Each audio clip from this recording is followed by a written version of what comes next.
spent time. And so on Sunday, it was time for him to leave. And, he said bye to us, he hugged us. And as he was walking out to the door, he looked back and he goes, I want to be like you guys. He said, I want to be a Muslim.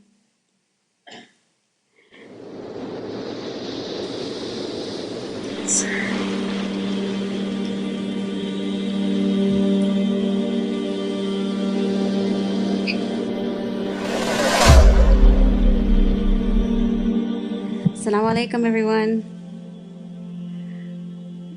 Honestly, I feel privileged being with you all here today.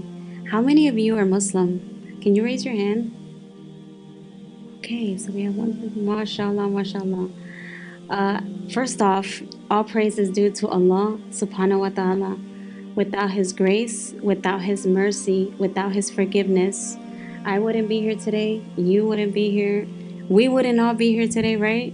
It's all through an invitation. And I always try to remind everyone that Islam is literally an invitation for you. Like, how many times do we go to someone that isn't Muslim and we start to talk about it and they just do not understand? They just can't get it. And it's literally Allah who guides who He wills. And so, alhamdulillah, I wanted to really talk about my journey in Islam. And, maybe you all can connect through that journey. It's not easy. We've all been, had these struggles in our lives. And maybe sometimes someone speaking to you that's relatable, that can understand, will help you connect some of those questions that you've had. And so, I come from a Latina household. My mother is from Guatemala and my father, he is Puerto Rican. And so I have 6 brothers and 1 sister. Alhamdulillah. We were raised in a Christian household. My mom, she came here at a very young age. And my father, unfortunately, he ended up leaving us when I was 5 years old. So my mother, she struggled as a single mother. And so through all her endeavors and hardships, we got connected through the church. So the church, really helped us try to find ourselves through life. They were very giving. I went through a lot of obstacles trying to figure out the spirituality of it.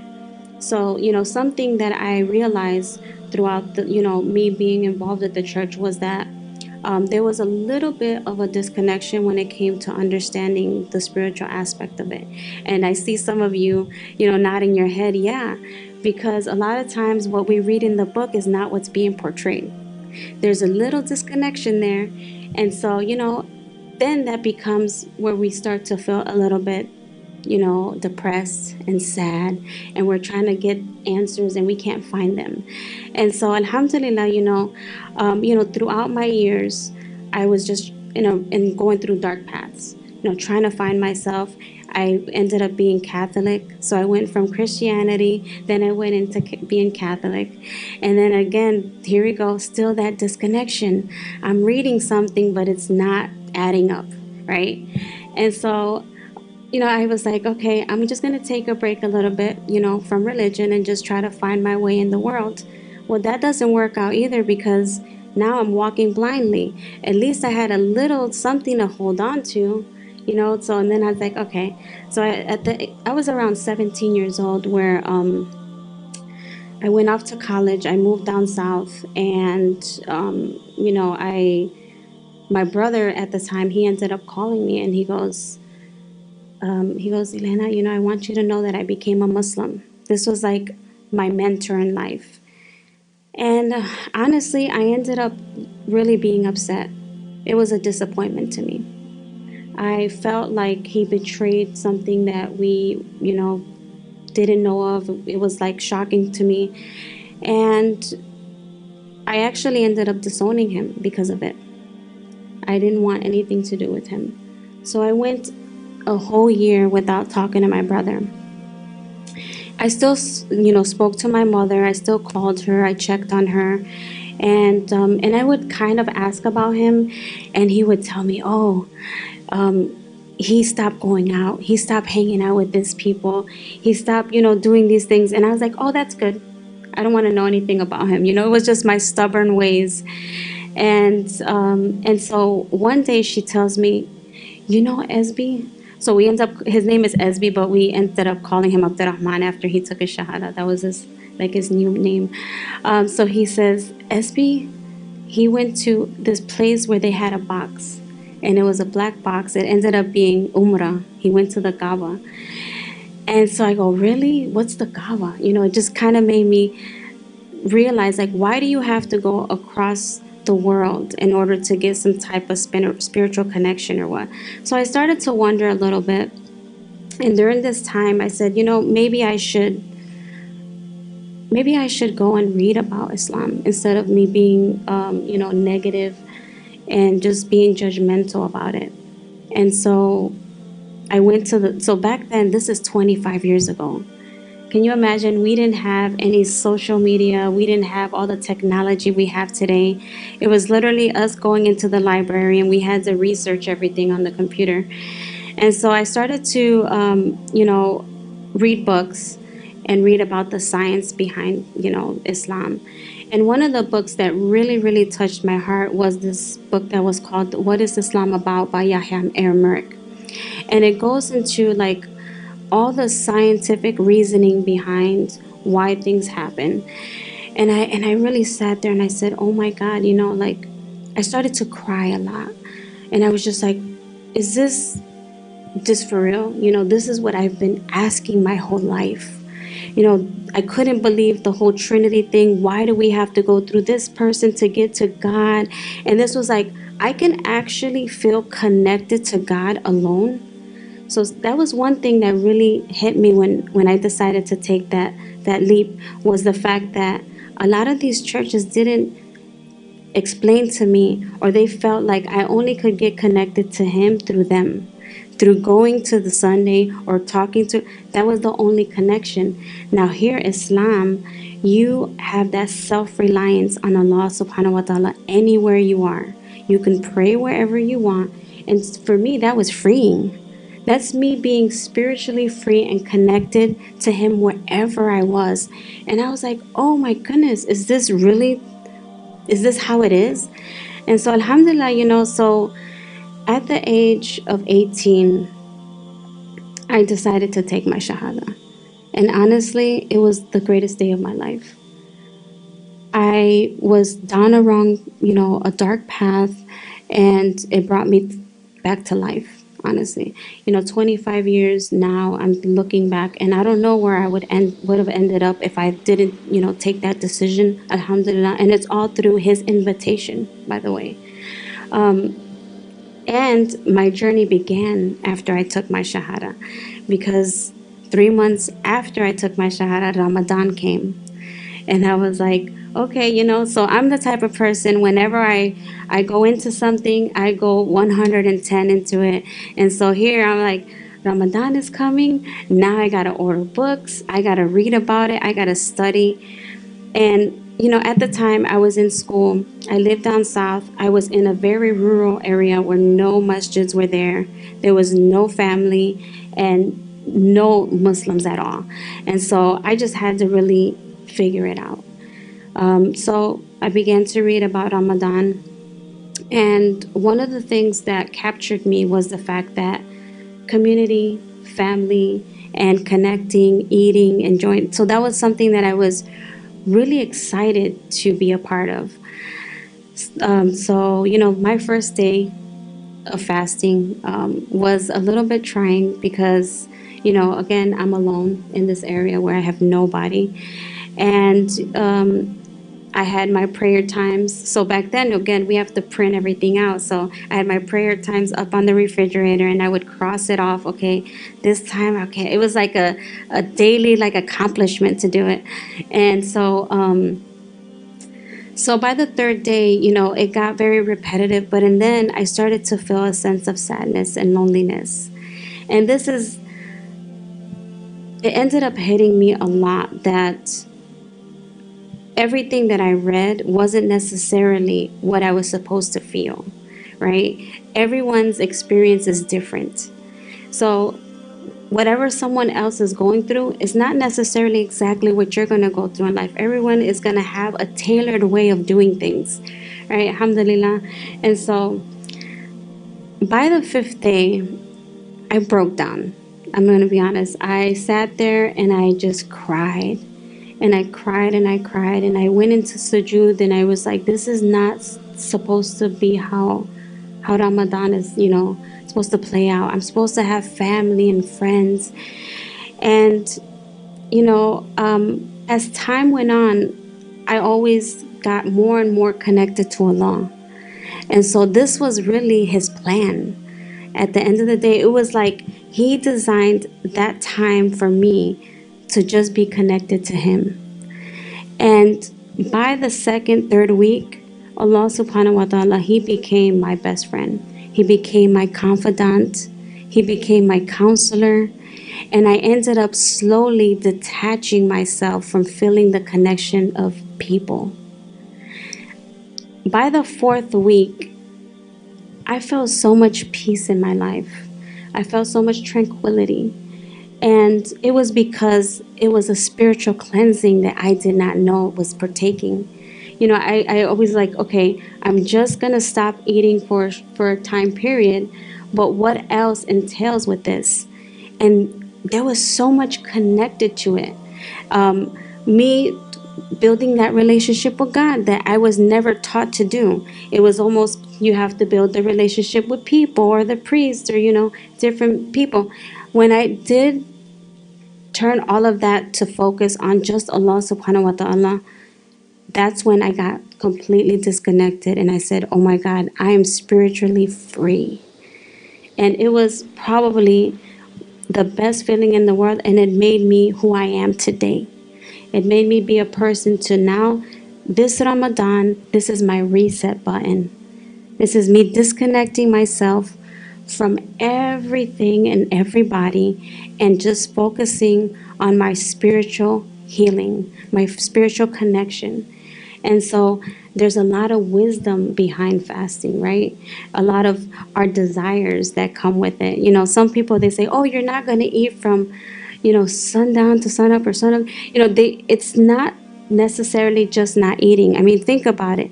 You're controlling all your desires. You're controlling not eating whenever you want. We have so much free will to eat whenever we want. Imagine like some people in the poor countries, they don't have that. So we're training ourselves to, one, we're being empathetic, right? There's a reminder all the time on how privileged we are with food and the things we have here. So that was one of the main things that I took from Ramadan, was the fact that I had so much access to everything, and now I have to really come to terms with myself, with internal struggles that I had within myself. So, after I ended up, taking my shahada, then I, had my first Ramadan. I moved back to Cleveland with my family. And subhanAllah, my family, none of them, besides my brother, all of them were Christians still. And so here I'm coming back to a household where no one really understands us.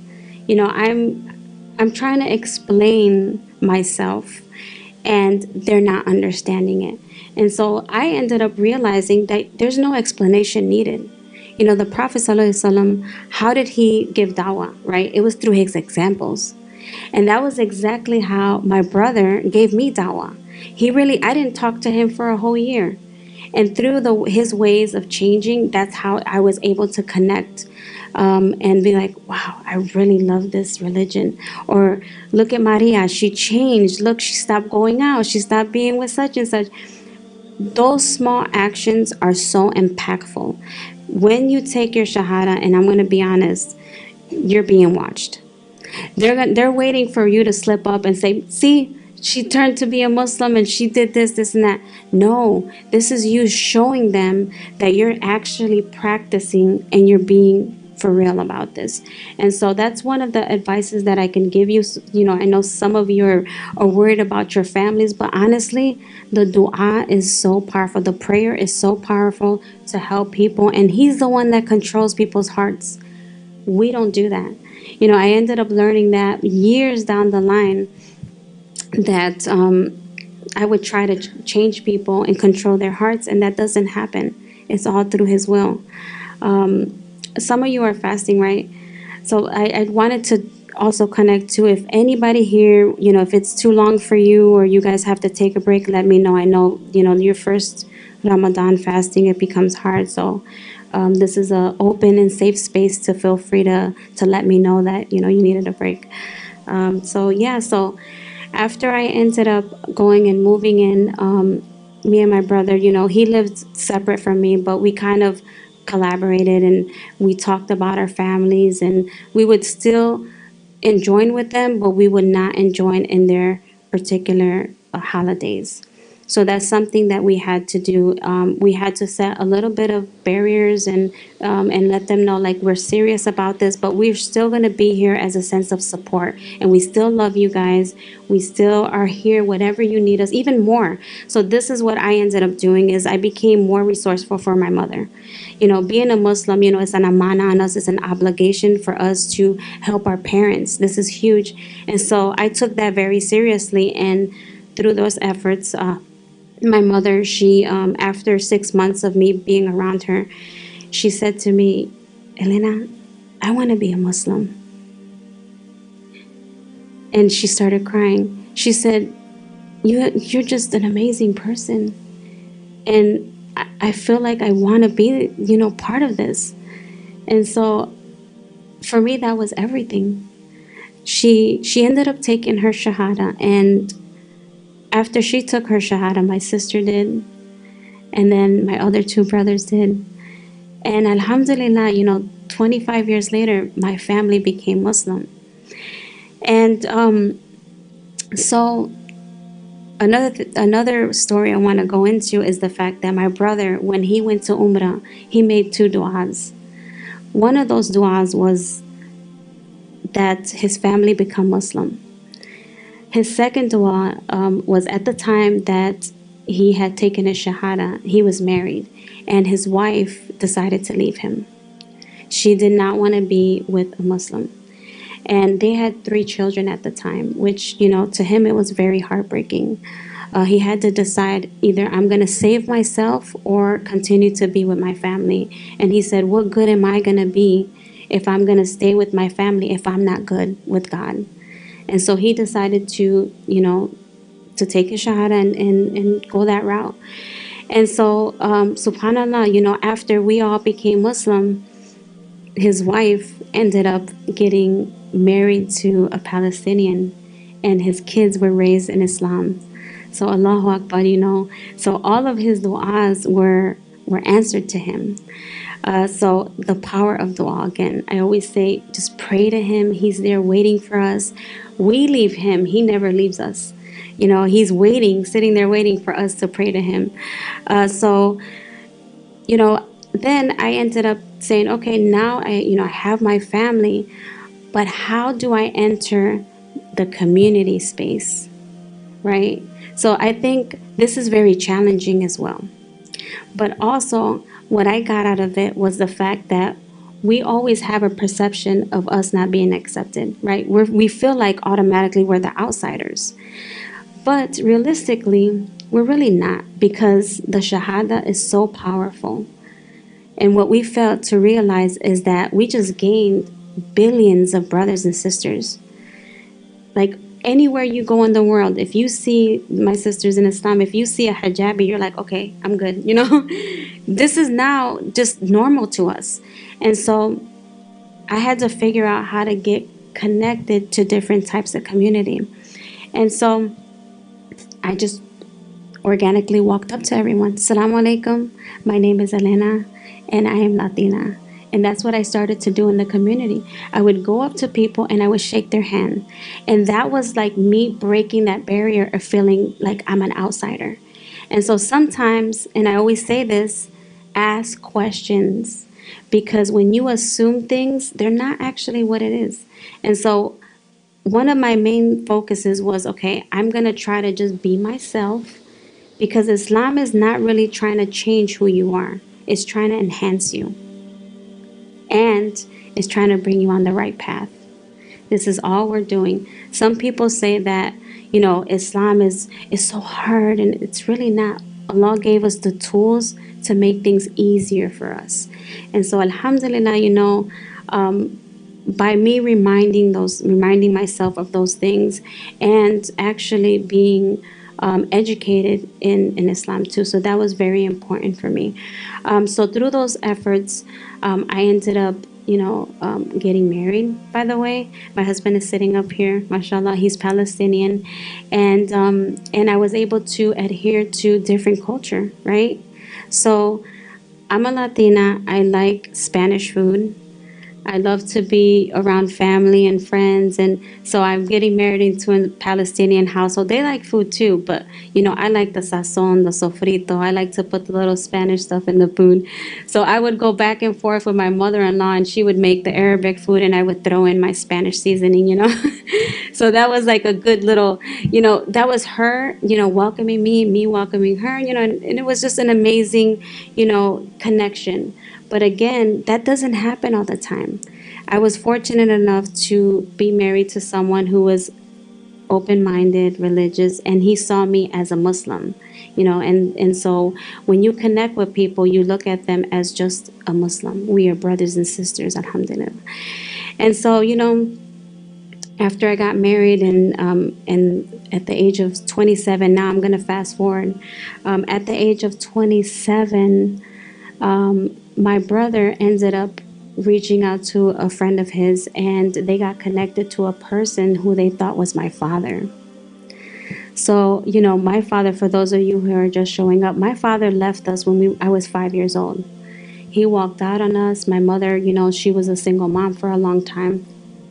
And so we got connected to my father after 27 years. And, I sat with my siblings, and we decided to invite him. And at the time, he lived in Arizona. We all lived in Cleveland. And, we made that decision to, bring him to just visit us and see, and we agreed that we were not going to talk about the past. As Muslims, we have to learn how to let go of that. That's part of us growing, right? And so my mother had a little bit, of, and with, every right, she had a little bit of, resentment, but again, she trusted us, and she said, okay, bring him down. And so, he came down, and we opened our arms to him. We never talked about, him leaving us. We invited him to have dinner with us. We talked about, our work and family, kids. And we spent the weekend with him, the whole entire weekend. Saturday, we went to the zoo together. We spent time. And so on Sunday, it was time for him to leave. And, he said bye to us. He hugged us. And as he was walking out to the door, he looked back and he goes, I want to be like you guys. He said, I want to be a Muslim.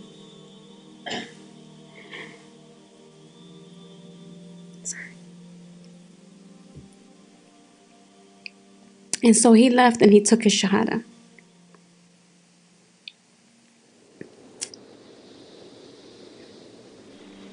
And, it could have went so many different ways, right? It could have went me being upset at him, or me throwing things back at him, but the fact that I was spiritually free and I was in a good place with God, that didn't matter to me. In life, we hold on. We hold on to situations. We hold on to things that people have done to us, and it only affects us. It holds us back from growing. It holds us back from loving each other. We are all walking testimonies for Islam. And this is how we bring people to Islam. There's no other way to explain it, but for my father to have taken Shahada, and him walking away from us, not even knowing us, was the best feeling in the world, right? After he took his shahada, he left and we didn't talk to him for maybe 15 years. We never heard from him again.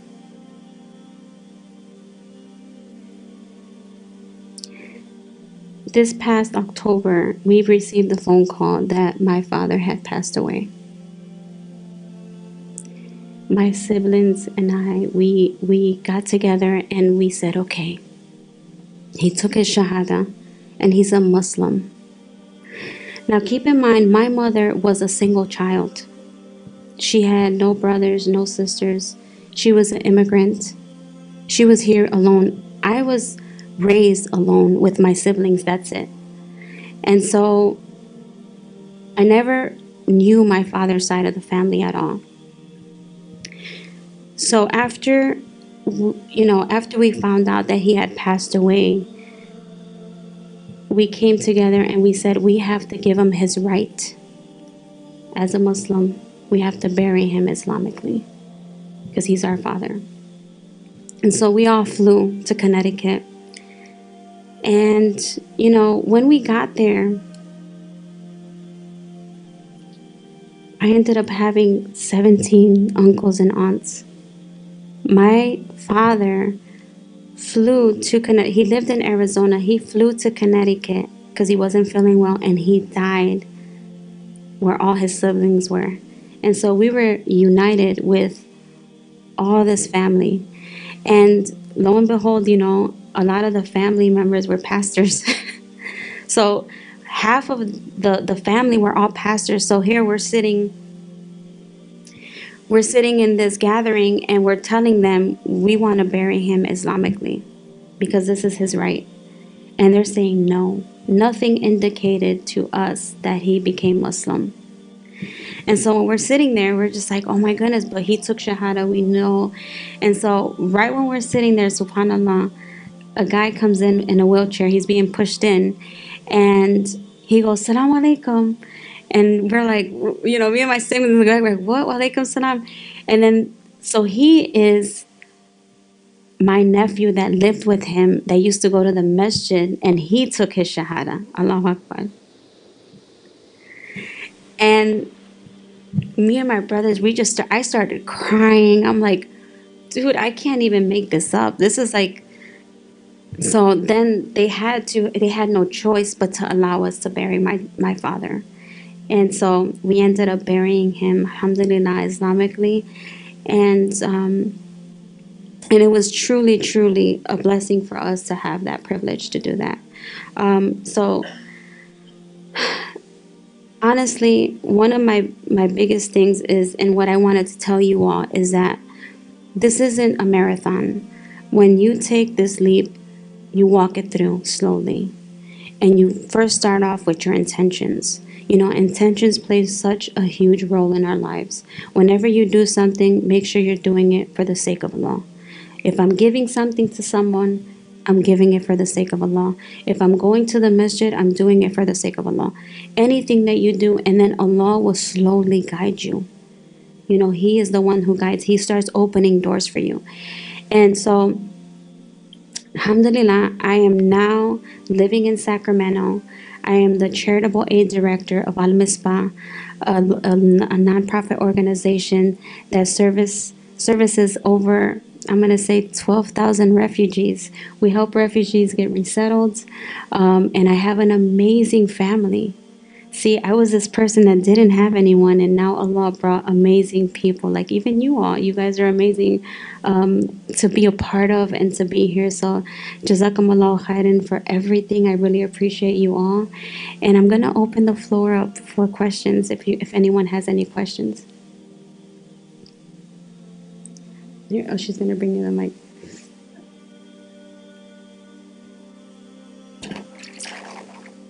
Assalamu alaikum. Mashallah, that was an amazing story. Thank you for sharing. You're welcome. What your brother's reaction was when you were interested. So her question was, what was my brother's reaction when I told him I took my shahada? He cried a lot.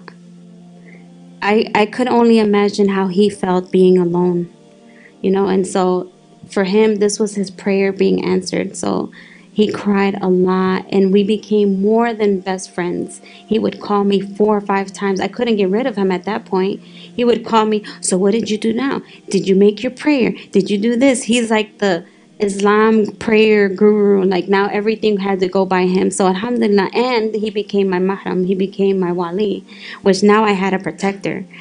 So it became just an amazing thing. Yep, alhamdulillah. Anybody else? Anyone? This is a safe space. Please open up, ask as many questions as you like. I'm sure we're all in the same boat, right? Everyone? No? There you go.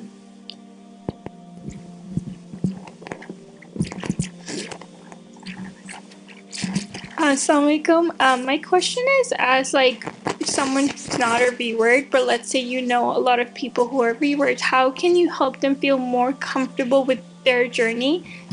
As a born Muslim, right? You already know like certain number of practices, but however, we are also not perfect, and you don't want to overwhelm your reword friends or like people who are coming to you. So, what are some of the steps that you could take to make them like that you belong and you can do this and like not overwhelm them?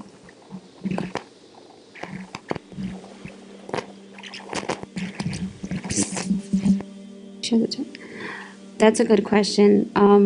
So some of the times when reverts get connected to people, to other Muslims that have been in it for a long time, they get overwhelmed sometimes because they try to fit in so much and they feel like they're not doing anything right. So I suggest just letting them be slowly. If they put their hijab on wrong, that's okay. They'll get to put it on right. Or say, for instance, they're not doing the prayer correctly, give them the tools, but let them do it at their pace. Sometimes we try to push them too much and it just becomes overwhelming. It takes a lot of time and effort. And so just being a support, being a listener, and allowing them to ask questions instead of you always directing them. So I know like a few sisters that they had, sisters try to tell them, oh, go here, go. It becomes overwhelming. So just when they reach out to you, just be very resourceful for them and have, your ears open to listen. And invite them over for food. This is what they want. They love to sit and eat and connect, and that's amazing. So through food, it's the heart's, grow founder. So just invite them over and just be their family. Really, that's what they want. And I'm sure sometimes a lot of us come to this is because we're lost. We need that family support. And so that's the only way we get it is through other Muslims, So I always suggest just be there as a sense of support. Brothers, you guys are quiet. Is there any non-Muslims here? None?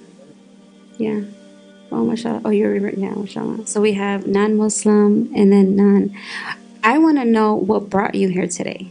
Can I put, I'm sorry, I got to put you on the spot, but I want to hear from you. This is a mutual thing, Can you, Sister Lizette, can you give him the microphone? Thank you. Thank you for that. I appreciate you being vulnerable. And he said, Salaam alaikum, guys. Like, come on, you're already, and I say this all the time. This is, everyone that is here is invited. This is by invitation alone. Honestly, like you coming here, Allah opened the door for you to be here. And inshallah, may He guide you to Islam if that's for you. Because you and me can probably, attest to this, that we're blind and, we can't see when we're not, For me, when I took my Shahada, I became unblind. And you're probably not feeling it right now, but if you decide to take your Shahada, you're going to feel this load come off of you. And you're going to start to see everything clear. And that happened immediately. It was like I got a reset button and I'm just like, oh, this is really this is what I've been looking for. And again, that's only by invitation. So alhamdulillah, thank you for coming here and being a part of us. You are our family regardless. The doors are always open here in FCC.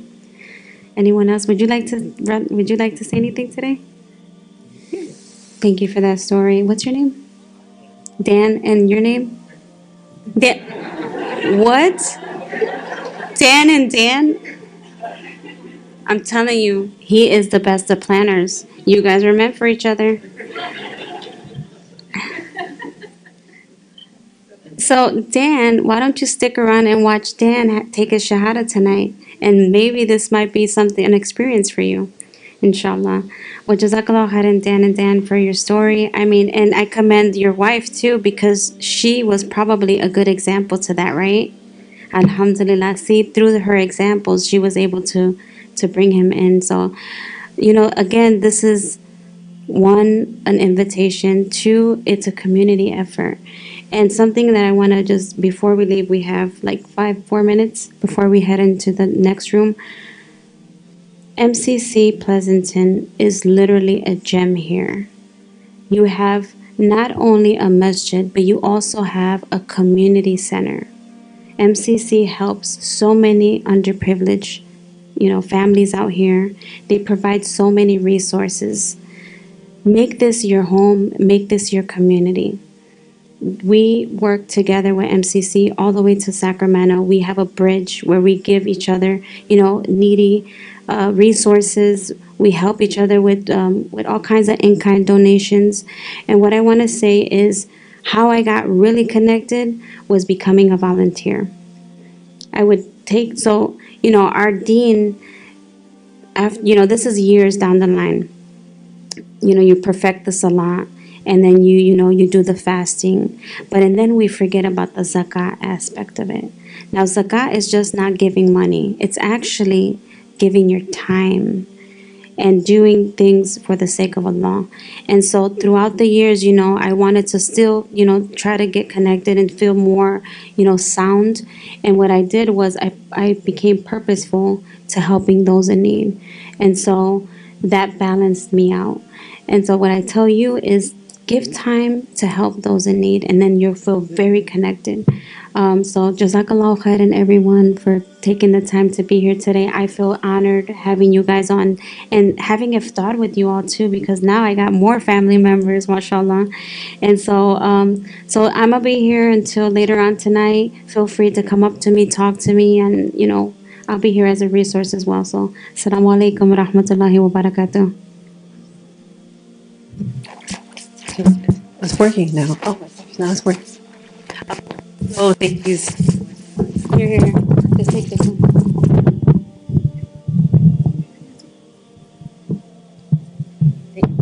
Thank you so much. You had a lot of us tearing up and crying and snotting and everything. So thank you so much for your beautiful story. May Allah reward you and bless you and allow you to come back here many more times. Thank you so much. So now we're gonna go break fast to have iftar. So what we're gonna do is we can just go to the room, the banquet hall. If you guys don't know it, just follow the line, and then we'll go there, break our fast, and then we'll go do salah. If you haven't registered to get your ticket to get your plate of food, if you can get it after you break fast. We don't want you guys to miss doing that. And there'll be a registration table up by the front door. Thank you all so much. And those of you who are not fasting, please stay with us and have dinner with us. Just be a part of us. We appreciate it.